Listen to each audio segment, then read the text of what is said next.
ये जनता का अटूट भरोसा, ये आत्मविश्वास बहुत आकर्षक लगता है, लेकिन इस विराट स्वरूप के पीछे जो चीज नहीं दिखती है वो है भाजपा का कठिन अनुशासन, बरसों का त्याग, राष्ट्र के लिए पीढ़ियों का बलिदान और अडिग सिद्धांत। 6 अप्रैल 1980 भारतीय राजनीति में नया दौर आया और राष्ट्र नवनिर्माण के संकल्प के साथ भारतीय जनता पार्टी की स्थापना हुई।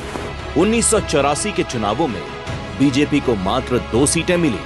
1989 के आम चुनावों में यह आंकड़ा बढ़कर 85 तक पहुंचा। 1991 में 120, 96 में 161 और उसके बाद 182 सीटों पर कमल खिला। सालों के संघर्ष के बाद 1996 में 13 दिन, 1998 में 13 महीने और फिर 1999 से पूरे 5 साल भाजपा को मां भारती की सेवा करने का मौका मिला और अटल जी के नेतृत्व में भारत ने ऐतिहासिक निर्णयों का दौर देखा। कार्यकर्ताओं के अथक परिश्रम से धीरे धीरे देश में कमल खिलता जा रहा था, लोग जुड़ रहे थे, कारवां बन रहा था। 34 वर्षों की तपस्या के बाद आया साल 2014, जब एक भारत श्रेष्ठ भारत के संकल्प की जीत हुई और विशाल जनमत के साथ देश में भाजपा की सरकार बनी।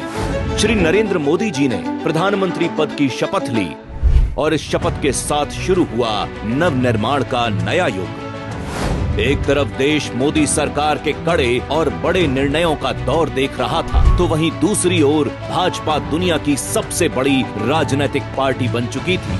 2019 और 2024 के लोकसभा चुनावों में इतिहास ने खुद को दोहराया और लगातार तीसरी बार मोदी जी ने देश के प्रधानमंत्री पद की शपथ ली। भाजपा की सरकार में देश ने सफलता के हर उस कीर्तिमान को छुआ है जो दशकों तक असंभव से जान पड़ते थे। कश्मीर में संविधान को बचाने से लेकर भव्य राम मंदिर के निर्माण तक भाजपा ने राष्ट्रहित के लिए अपना सर्वस्व न्योछावर करने से कभी परहेज नहीं किया। सत्ता में हो या विपक्ष में, भाजपा ने कभी भी राष्ट्र प्रथम के संकल्प से समझौता नहीं किया।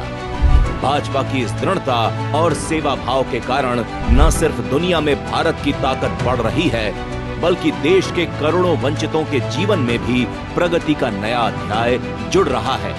आज 140 करोड़ लोगों को यह भरोसा है कि 2047 तक भारत को विकसित राष्ट्र बनाने का बड़ा सपना भाजपा ही देख सकती है और इस लक्ष्य को पूरा करने का सामर्थ्य भी सिर्फ और सिर्फ भाजपा में ही है।